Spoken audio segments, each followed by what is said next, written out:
I guess the idea for the project really stemmed from utilising QuickTime videos to describe software, and I was giving a demonstration on how to apply compressors on the mixing desk, and it struck me that most of the students will have a very limited amount of time on and around the mixing desk. In our case, it's probably one day a week, and a lot of the time they won't actually be at the desk.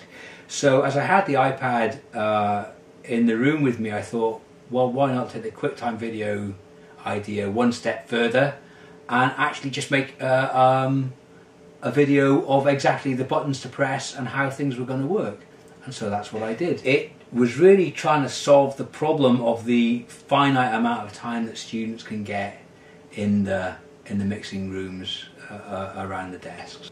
The activity itself was very straightforward, although I ended up getting a student to help because my own camera work was rather kind of like haphazard and shaky. The videoing of the activity itself was very, very straightforward and actually fell into nice, neat little chunks. As I started, I tend to just start things and then see what's going to happen. So I created the next part as it came up in a kind of ad hoc manner. A part of the idea was to do it all inside of the iPad without recourse to any other form of technology at all, without getting files on, off, using memory sticks, cables, etc.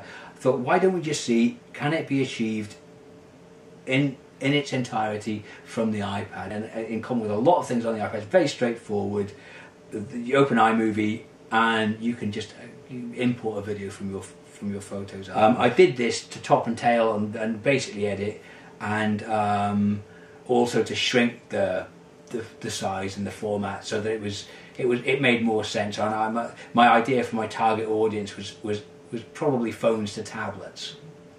So anything that would be big enough on a phone screen. As a big fan of Facebook as a mechanism, it's the most efficient mechanism that I've ever had to communicate with students. They actually reply to you when you use Facebook, which is brilliant, and they question you on it.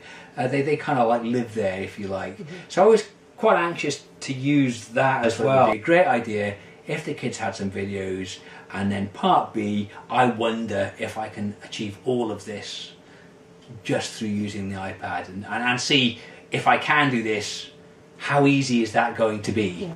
And it turned out that I could do all of these things, and that they were indeed very, very straightforward. What I had as a final result was a series of very short informational videos relating to the really pretty complex appearance of the mixing desk, which sought to give the students extra learning time in the specific example of this desk and in the specific example of this room.